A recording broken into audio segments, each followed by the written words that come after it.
which was set up by the European Commission to bring European citizens together. It's kind of Brexit, we're here, and we're doing the project, and we want to bring them together to strengthen European citizenship. The feeling, not just the legal nature of European citizenship and what this is about. Is it okay to close that door so that we have less noise? Just promote the feeling and the connections of what it is to be European. And as part of that project, we're doing it with a number of other partners from Europe. We deliver events like this one, the rEUnite event, focusing on specific themes. The UK visits the partners who organise events in their countries around themes that they think are important for their country, but also for Europe and European citizenship.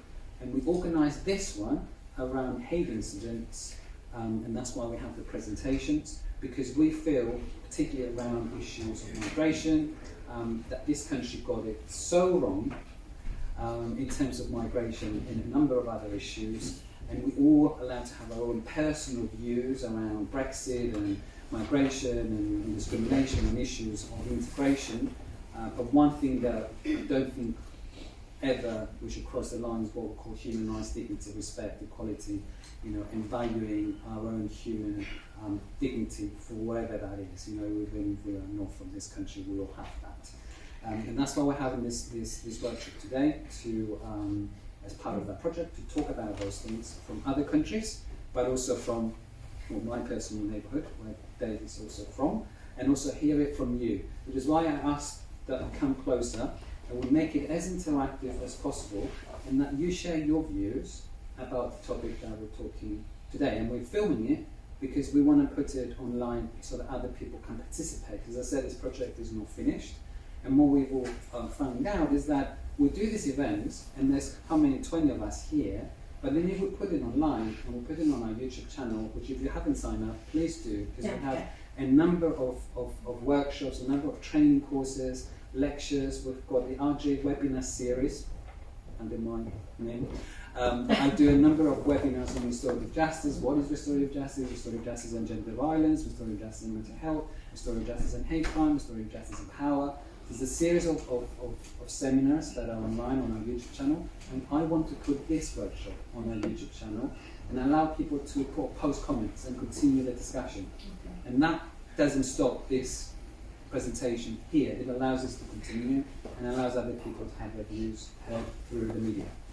Is the channel name Restorative Justice? Yeah, Restorative Justice for All. So if you just Google, if you put RJ4All, or if you put RJ4All webinar series, it will come up. I will subscribe and promote it for the people to subscribe. I would put in, you're going to get another email after this conference, and as I said, everything is on our webpage, on the conference page. But in your email, you will get all the presentations, links, how to follow things out. I know when you get an email, you can have, for example, another email from RJ4, but at least put it in your inbox somewhere, in your folder, wherever you put it. And when you want to watch stuff, and it's a cold day like today, and you don't know what to do, just remember that that email is there, and you can click on it and find the webinars and this workshop and see what's been said. On that note, I'll stop and I'll pass it on to the other Theo to chair the sessions. I'm a doctoral fellow at the University of Huelva in Spain, and I am vice-president of Alphabet Joven. Alphabet is an European and American inter-university research network and media literacy. And today I'm going to talk about haters on TikTok, specifically about violent behavior and hate speech toward influence with disabilities.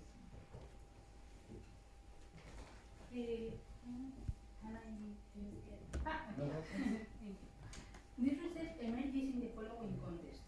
First, because mental health and violence prevention have become a priority for international agencies.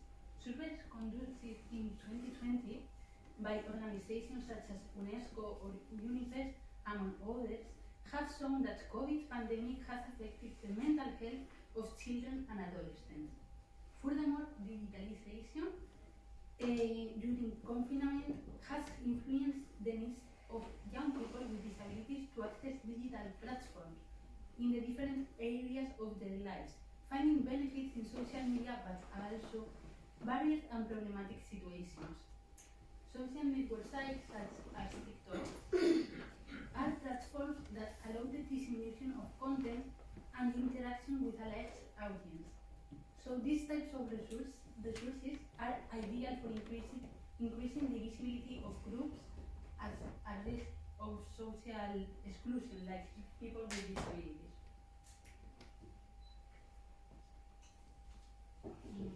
So, research objective. The research objective focuses on analyzing the interaction of TikTokers with disabilities when they receive negative comments on their videos from haters. To this end,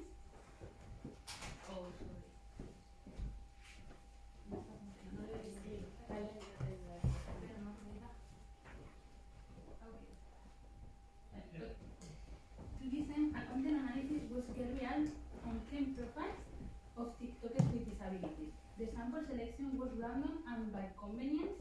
In this way, the selection criteria taking into consideration were in first language, they are Spanish speakers and TikTokers.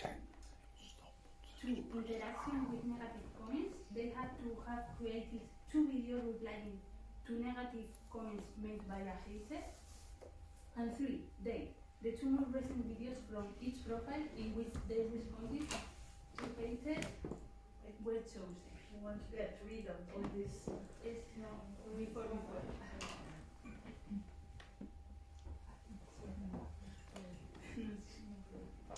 With this presentation available as well? I'm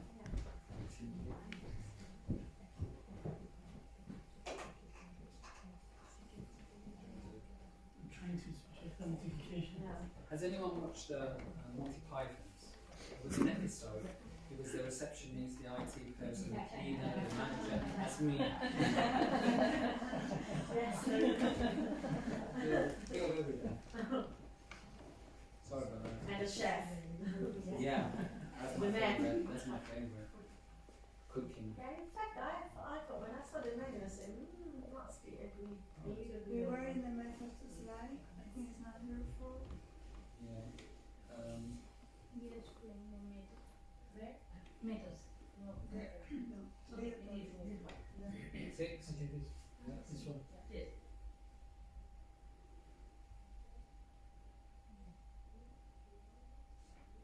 Okay. There was 3 criteria, like I said. Language, they are Spanish speakers in TikTok. Interaction with negative comments, they have to create it. 2 videos replying to a hater, and 3, the date. The 2 most recent videos from each profile in which responded from haters are chosen. The source. Research has been classified in 3 main categories. The first one is the content generated as a result of negative comments. Normally, they usually functionality of TikTok to respond comments, like we can see with this globe, and they usually make videos explaining what has upset them and showing their opinion about the violent comment they receive, usually speaking directly to the camera. However, TikTok's audios are used twice in order to perform lip sync. In this case, we can see these 2 examples. In the first one, Marta, the TikToker in the left side of the screen, has a physical disability. Yes. So she uses a prosthesis because she has not a leg. In this case, she received the following comment with sexual connotations. How many times the TikTok guys told you that they are going to get on all 3, in reference to the sexual posture, and instead of using the expression to get on all 4. Making a dubious offensive comment by sexualizing her and using her disability to make this type of comment.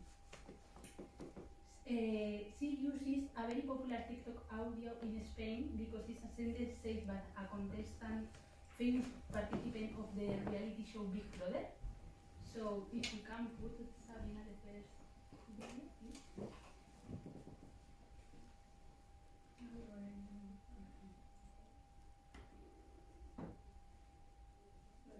It's not showing.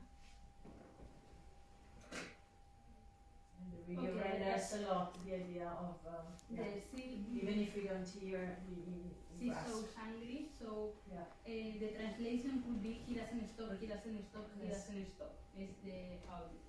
In the second TikToker has a physical. The second TikToker is the boy. He has a disability too, physical disability too. So he uses a wheelchair. In this case, he received a comment in a previous video where he was criticizing the fact that nowadays people continues use terms such as minusválido or minusvalid, invalid, to refer to people with disabilities because they consider it's offensive. And the violent comment said to him was, "Then I call you a carrot." So the TikToker makes a lip sync with his girlfriend, and with the next dialogue, the woman said to him, "You have to laugh," and he said, "But it didn't make me laugh." Es que no se escucha, ¿no? It's not possible. Oh, okay. Try the volume in the computer before it works with the browser.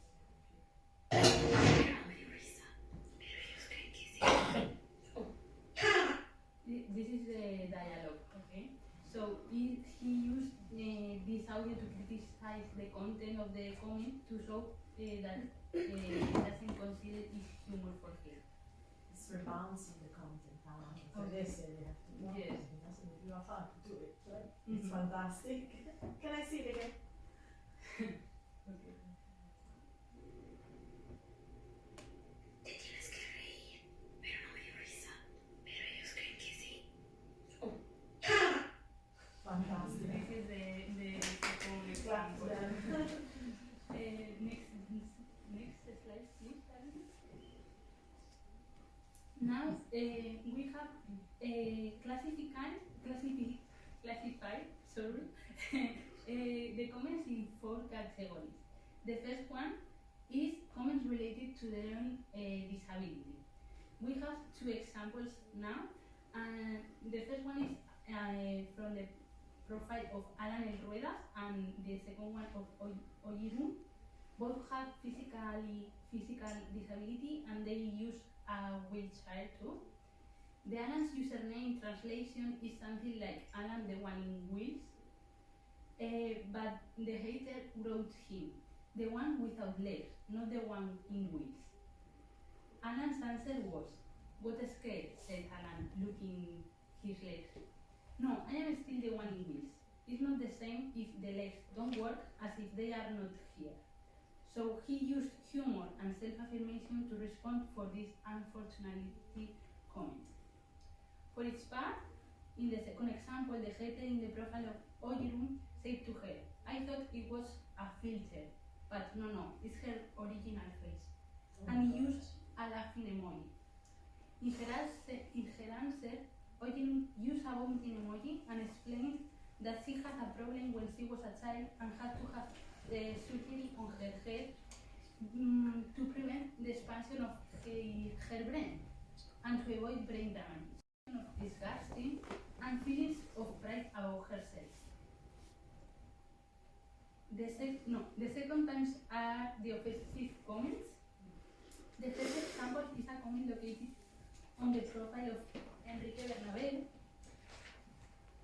Enrique has a disability which makes it difficult to work. The comment he received was, point of view, entering in the casting of Campeones 2. Campeones is a very popular film in Spain, starring people with disabilities.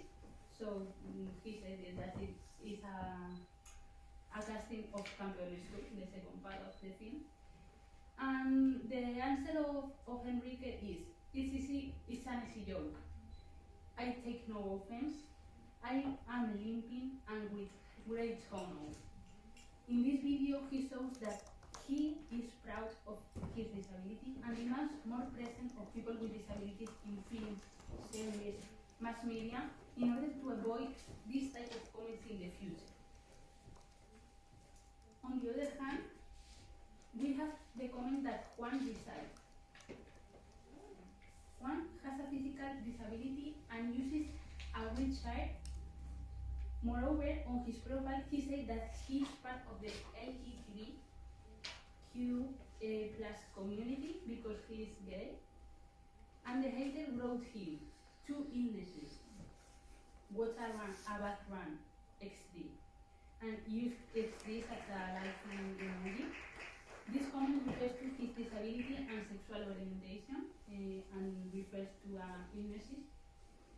Juan answered him, "You are the really seeker who send hate messages on social media to people you don't even know.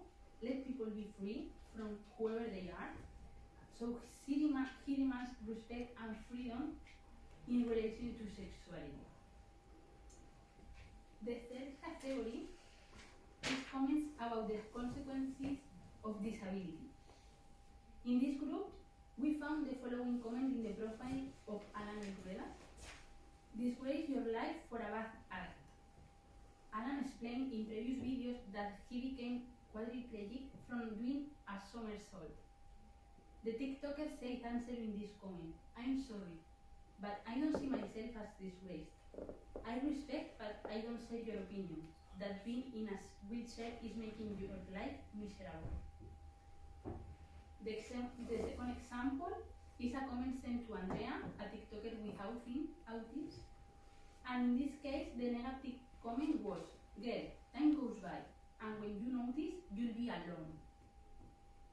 Andrea answered to this user saying, "This is a comment I received on my video where I explained that I don't like physical contact. But this person is telling me that if I could move my limits that I am put and I am completely comfortable with, I'm going to end up all alone." In this case, both TikTokers use self-affirmation and defend their position, explaining their opinion and point of view. Last type of comments are these that they receive for using social networks. In the Enrique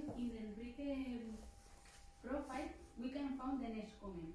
"Well, no, smartass, because as you can become a public figure, we can all have an opinion about you and your fullnesses."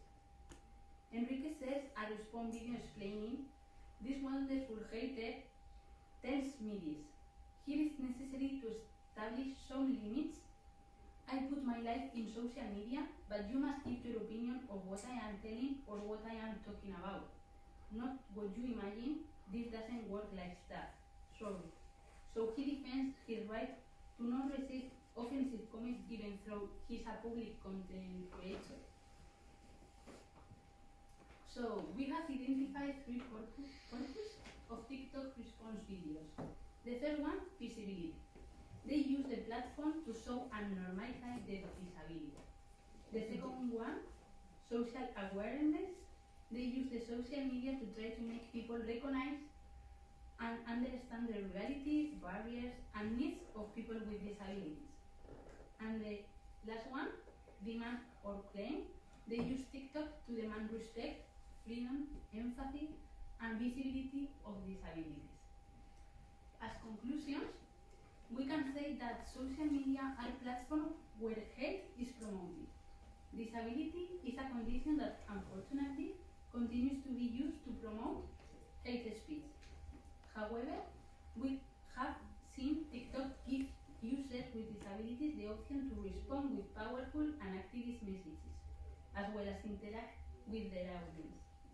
Therefore, TikTok has become a tool that allows people with disabilities to defend diversity and promote social awareness. Thank you so much for your attention.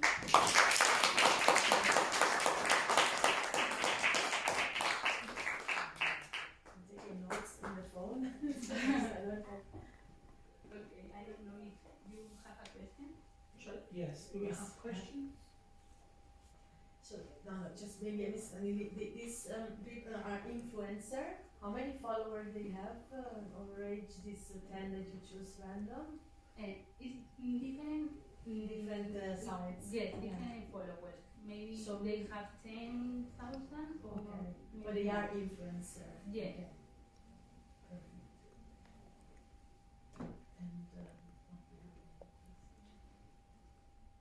Yeah, I was just wondering how you define disabilities. What was your sample in terms of The sample. disabilities? The most of them have physical disability, Yeah. but there are two autists. Andrea has autism, Okay. and he's the one TikToker that put the limits of the contact physical, and for this one he have the comment that she will be alone for the rest of the life. because they self-define themselves as She is having comfortable a with special- limits because she don't like she doesn't like the contact physical. Yeah. Thank you. You go? Okay. Thank you very much, Thank you very much. It's very, very, very interesting. We follow with Sabina. Yes.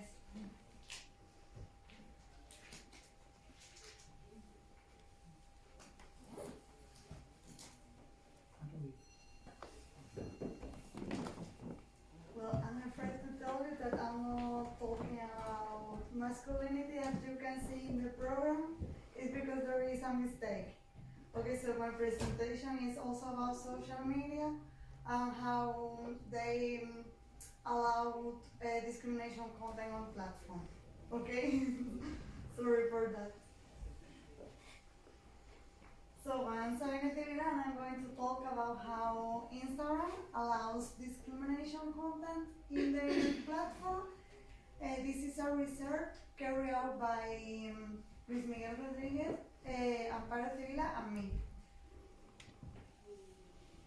So many of you feel identified with this.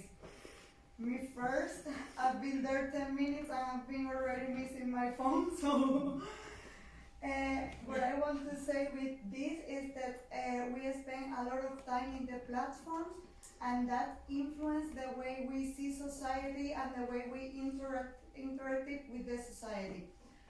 So if we go to the guidelines of this platform where we spend a lot of time, we see that they do not encourage violence or attack to anyone based on their race, ethnicity, gender, etc. But on the contrary, we can find this kind of content, as already Monica have presented.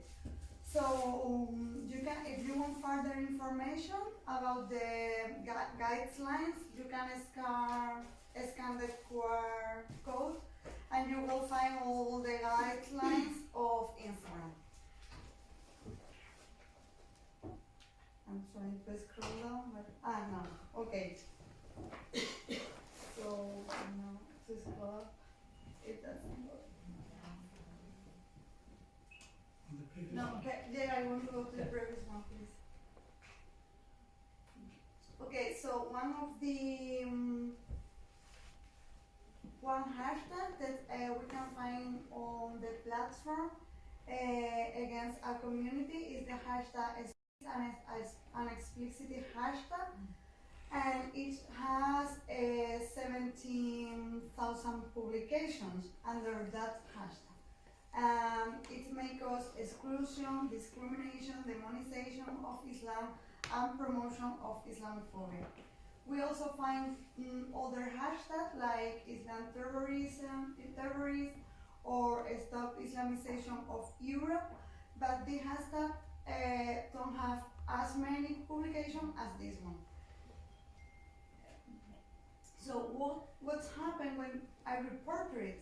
When I reported this hashtag, I found that the answer of Instagram was that this hashtag is not against the guidelines. So I started my research. Can we go to the next slide, please? So my objective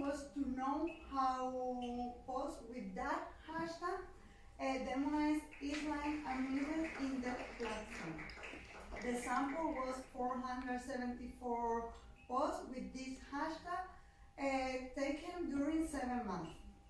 The instrument we used to reach our objective was based in a previous research and validated by Awan. She is a researcher who studied the Islamophobic content on internet. So she categorized the most frequent Islamophobic behavior in 5. Muslims are terrorists, Muslims are rapists, a war between Muslims, Muslims should be reported, and Muslim women are a security threat.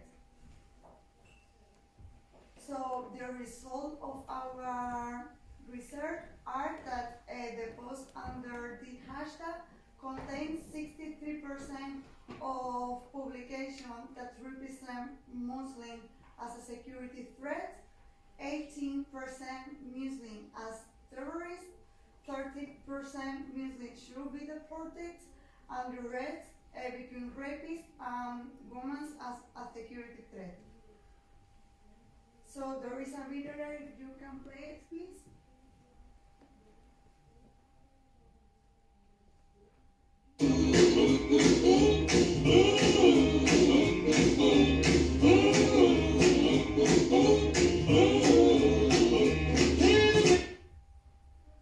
So we identified 4 discourses under the hashtag.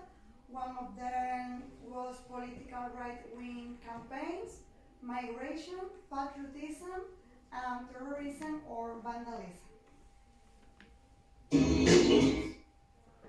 So these examples may be a little bit insensible images, but it's the sample we found under this hashtag.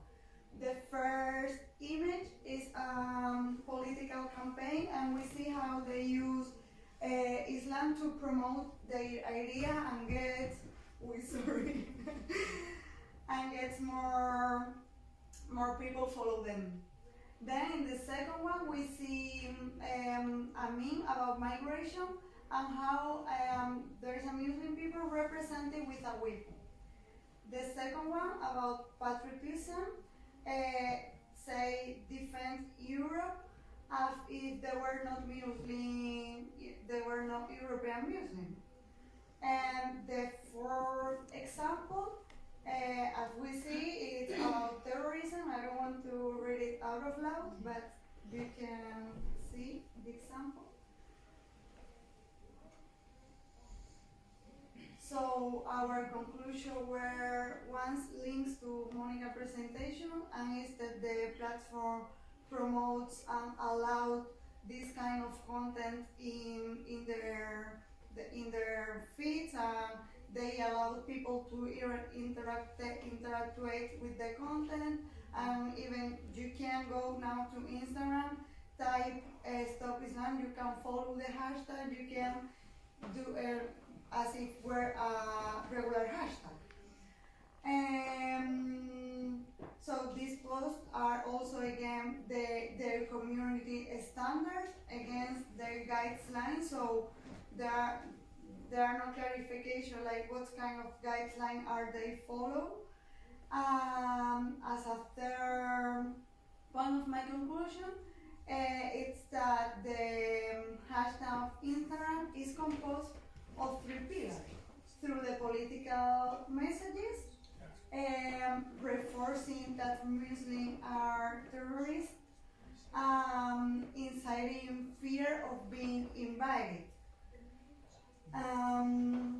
So this was all the research. If you can go to the next slide, I will encourage you to report this kind of post always that you see it.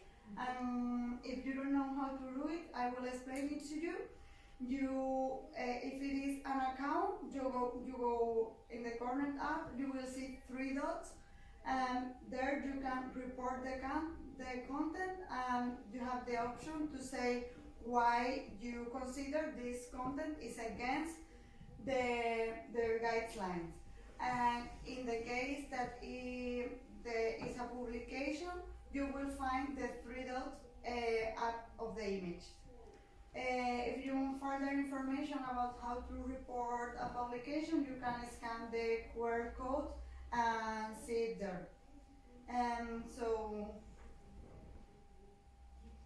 This research has been funded by the Spanish government, regional government, and European Union. So thank you very much. You can read the complete paper scanning the QR. Yes. And you can also follow me on social media on the other codes. Thank you very much.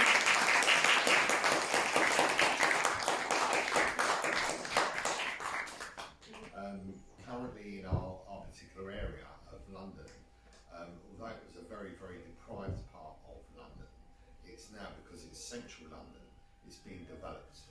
So now established communities feel like they're being pushed out, and we had a situation in the Peckham area where there'd been a development and a new lovely block of flats had been built, quite expensive apartments, that overlooked a park area. The people in the park were generally young black guys. They were in, I live in social housing. They live in social housing, so they haven't got balconies, they haven't got gardens, but they would use this area as where they would come and associate. So they'd come and have a beer, they'd put a bit of music on, they might have occasional joint, whatever it may be. But where they'd built this block in Peckham, it now overlooked this park area. So the people in the block, quite well educated, they knew who to contact, go straight to the borough commander, go through to the leader of the council. They could generate action. So enforcement was coming down, police were being deployed, they were saying there's a problem with noise. So I had to go and meet with the guys in the park. And I actually got introduced by a police officer, a female police officer in the area who knew the people that populated the park. And she introduced me, and the way she done it, we talk about how we explain restorative justice and mediation. And she basically walked in the park and went, I know you're getting aggravation in here and we're having coming down, you feel as if we're harassing you. Here's Dave, he's going to help you. Dave. And that was it. That was the introduction. And they were like, a couple of them actually hugged me and said, thank God you're here, because we want to talk to these people in the block. They felt they were being demonised as young black guys, as a stereotype that was going on. Quite a few of the people in the park were homeless, and that was one of the issues. The people in the block were going, what's the matter with these people? They're in the park till midnight and they've got somewhere to go, la la la, things like that. So when I actually started to listen to them, and especially the guys that were sofa surfing, so didn't have a home, they'd be sleeping on a friend's settee, and they told me their story, and I said, I'm not going to name names, but can I share some of your stories with the people in the block? You know, it's them. They knew who was complaining about it, not idiots. And I went and see some of the people in the block, and they turned around and said, like, you know, why hang in the park? Why hanging about in the park? And I actually said, well, can I share some stories? A couple of these guys are homeless, they're sofa surfing, they hang on until they get out to McDonald's and have a coffee. But the guys in the park wanted to meet with them, so we took a selection of 3 people on that group to meet with the people in the nice, expensive blocks. We also had friends of the park that were there that done stuff in the park. We had park wardens. But what it struck me, and I live in that area, I mean, my family's lived in that area for over 200 years, but when we researched our family, it comes from Ireland and Scotland. So what I'd done was, before I left the office, I got a dustbin and I stuck it in a piece of flip chart and I drew a circle and I'd done this dodgy looking picture of a world and I stuck it on the wall. And the first thing I said, before we go anywhere, just wondered how you, and this is people from the park, people in the block, park wardens, etc., how would you describe your heritage or your country of origin? I said, I'm going to go first. Here we go. Ireland, Scotland. Whacked it straight up on the plate. There was only one person in that room that out of about 20 people who identified themselves as white English. Everybody's history come from somewhere else. And it was a great leveller. Eastern Europeans, Canadians, Americans, French, all over the world, Caribbeans, Afro-Caribbean, everyone from that world was represented on that world. And it was a leveller. It showed that people come to this area, you know, for years and years and years. And for them to understand, and the exercise we've done was to ask each group what they felt the other group wanted. So we want you to talk about what you want, but before you do that, tell us what you think they want, and then we'll all come back together. And what was amazing was, and I think everybody was shocked, that actually they did have a rough idea, or a very good idea, of what they wanted. They wanted a bit more, the people in the block, a bit more peace in the park.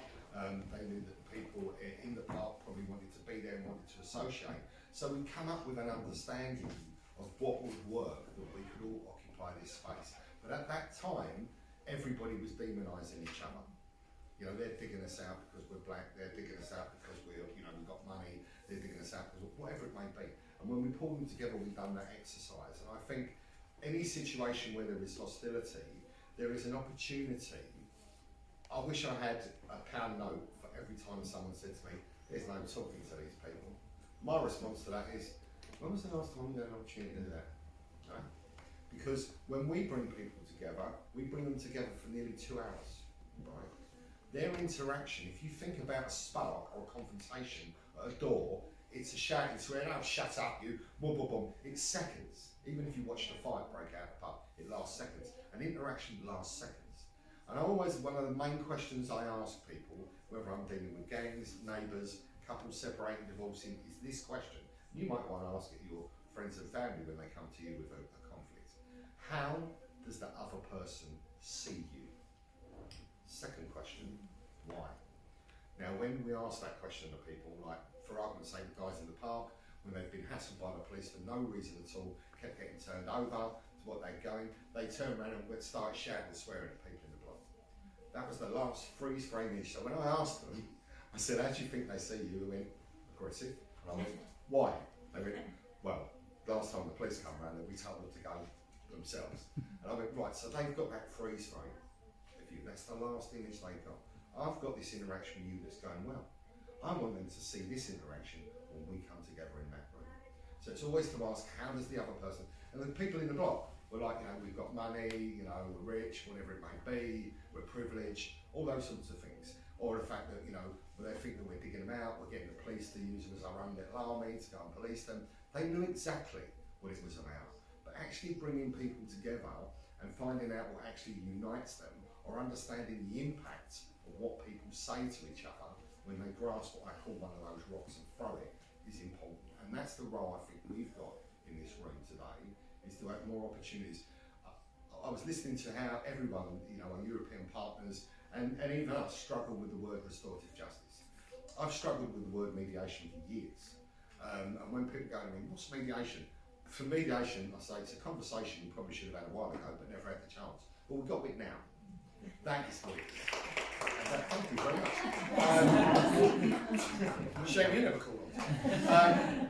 But it is as simple as that. And listening and talking to people in the break about the role that you do in your own professional role, you do it every day. As parents, as friends, we do it. It's just a little bit of structure. One other key thing to resolving conflict is timing.